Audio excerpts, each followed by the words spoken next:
everybody, let's just give her a chance. And ultimately, so far defensively, she's been working out. But that was in preseason. But as of recent, I got to be honest, Raven Johnson has been a non-factor in these games. The Fever are still losing games. Their defense is still horrible. So I have to agree that maybe that might not have been the best draft pick. I just got to be honest. Preseason looked good, but as of right now, since the game got for real, she ain't been looking so hot. I just got to be honest with you guys. Now, with that being said, something else we're going to talk about in this video here is the Fever attendance drastically dropping. Now, she finally said it. The pressure, the noise, and the failing system in Indiana reached a breaking point. Caitlin Clark didn't just hint at a struggle, she laid out a reality that felt like a formal resignation from the chaos. For Stephanie White, this wasn't just another interview, it was a direct threat to the foundation of her coaching career. The silence in the locker room, after these comments went viral, was deafening, signaling a shift that no one in the front office was prepared to handle. The golden girl of the WNBA was effectively checking out of the madness, and the fallout was only just beginning. With you guys. Now, with that being said, something else we're going to talk about in this video here is the Fever attendance drastically dropping. Now, we know fans have made it their business to put on quote-unquote fire Stephanie White boycott. And a lot of people are speaking with their pocketbooks and credit cards instead of going online making tweets. Because we know if you want an organization to hear you, you got to hit them in the pockets. You got to hit them where it hurt. And that's exactly what the Indiana Fever fans has been doing to this organization. Now, we're not going to play all of this interview. The bombshell dropped during a legendary sit-down on the Post Moves podcast with teammate Aaliyah Boston. While the world expected a standard highlight reel discussion, Clark took a sharp turn into the deep end. She wasn't just talking about basketball, she was talking about survival. The tone was different this time, more detached and calculated. It sent shock waves through the organization because it sounded like a player who was done trying to please a system that wasn't built for her. Stephanie White was reportedly blindsided by the raw honesty, realizing that her star player was publicly admitting to a mental exhaustion that coaching couldn't fix. And let's listen. I try to distance myself from, everything online the best I can. Obviously I'm in the know about a lot of stuff, but when I get into the heat of the season, I'm very locked in on what we need to do and what our team's about and, our locker room and whatever that is. I feel like I do probably a lot of meditation, a lot of breathing work. I journal a lot. I have a sports psychologist that I work with, doing everything I can to make sure my mind's in the right place because you have all the physical skills. That's why you're in the league. That's why you are one of 160 players or whatever it is now. This is a really hard. The tension between the locker room and the coaching staff is reaching a fever pitch. Stephanie White is facing a mutiny she didn't see coming, fueled by Clark's public transparency. When a player of Caitlin's caliber starts talking about distancing herself from everything online and focusing solely on internal mental health, it leaves the coaching staff on an island. White is reportedly furious because these comments highlight the toxic atmosphere currently surrounding the team. It's no longer about X's and O's, it's about a player who feels like she's carrying the weight of an entire league while her own organization fumbles the bag. Are one of 160 players or whatever it is now. This is a really hard league to play in. It's, just making sure your mind is right. And sometimes that's the harder part of it. I always tell people this, I feel like shooting is way more mental and first of all, being in good shape. You can't be exhausted or your shooting fundamentals are going to go to crap. And just your belief that you can make the shot. So I try to work on my mind as much as I can. And I feel like a lot of people don't probably understand how taxing a lot of the pressure and the spotlight can be at sometimes, but I would never change that for anything. I love it and I'm very blessed and I'm very thankful that it has brought me a lot of really. Then there's the Raven Johnson situation, which has added fuel to the internal fire. We all remember the preseason hype and the hope that Johnson would be the defensive spark the Fever desperately needed, but the reality has been a cold shower. Since the games got real, Raven has been described as a complete non-factor. The camaraderie that Clark tried to project in the interview felt more like a polite professional courtesy than a genuine bond. Fans are starting to realize that the roster construction is fundamentally flawed, and the blame is landing squarely at the feet of Stephanie White and the front office management. News, because I feel like this needs to be talked about. He stated, "We are witnessing the biggest FAFO bag fumble of all time by the Fever." Whoa. Yes, he did. Now, what is this post right here detailing? It stated, yearly league attendance by team, 2026. So this is all based off as of right now. Now, we know that the Golden State Valkyries and the Fever and the Liberty are the hottest teams in the entire league. How the hell the interview tried to smooth over the old college tensions, particularly the infamous high-five snub that went viral months ago. Clark insisted that they've moved past the South Carolina versus Iowa drama, but the underlying friction is still visible. You don't just forget that kind of history when you're losing games in the professional ranks. While they might be on the same page for the cameras, the lack of on-court chemistry tells a much darker story.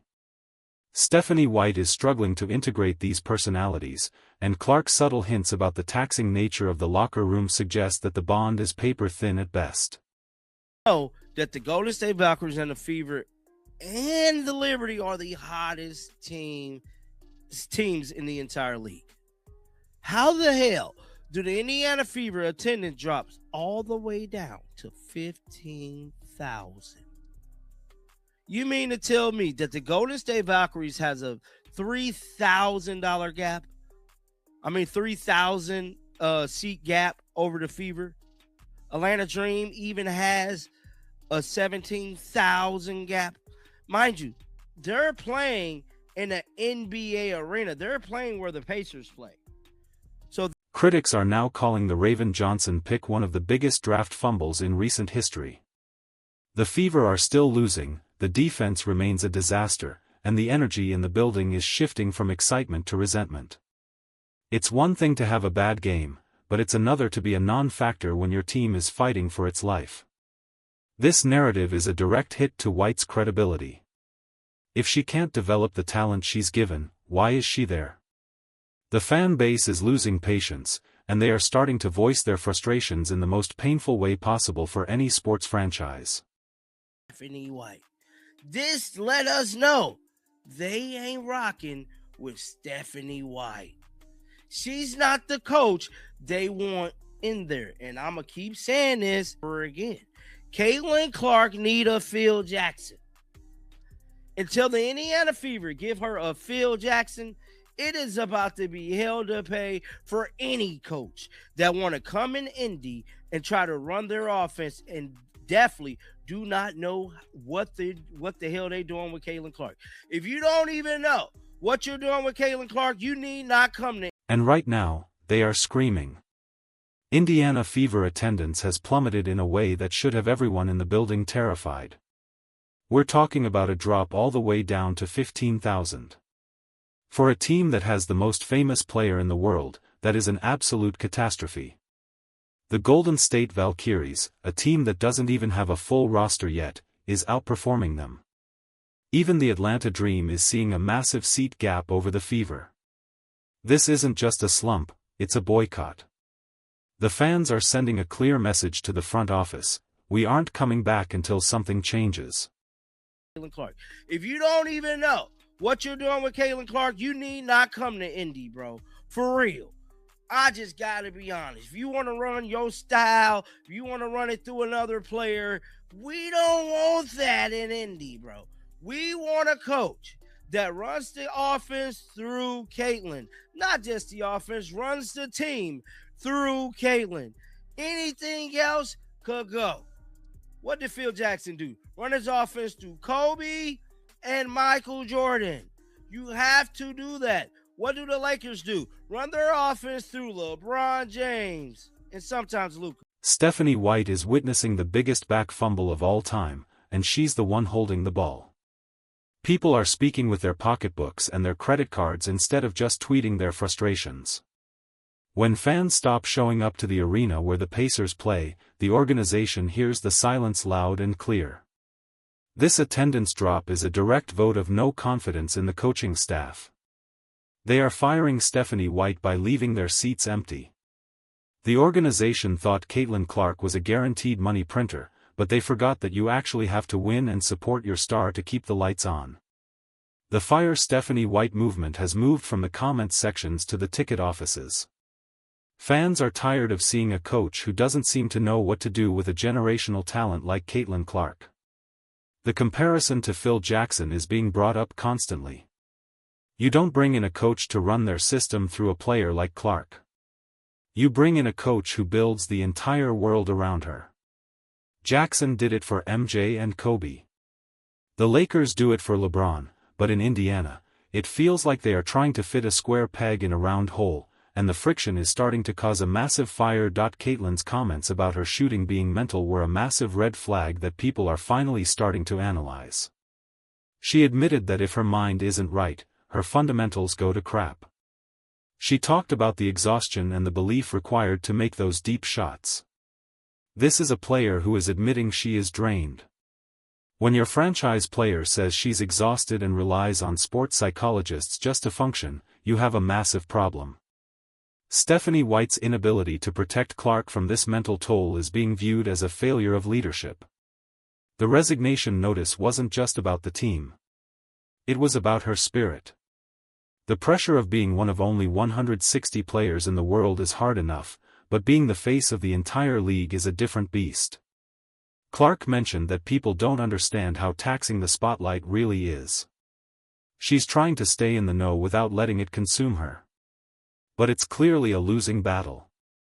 This is where a veteran coach should step in and be the shield.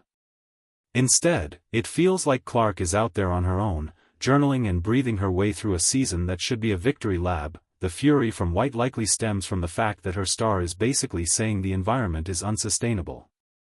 If you want to run an organization, you have to hit them where it hurts, and that's the pockets.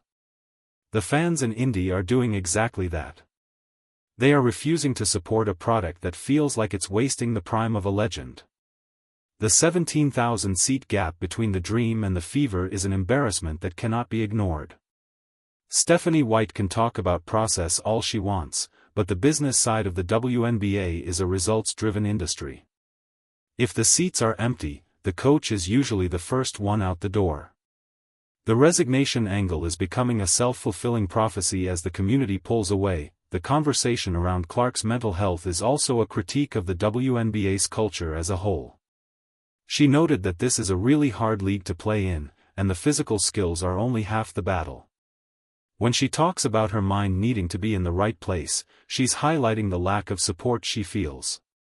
Stephanie White is reportedly struggling to manage the expectations of the league versus the needs of her player. This disconnect is why the attendance is cratering. Fans want to see the confident, dominant Caitlin Clark, not a version of her that is struggling to find her belief because of coaching decisions.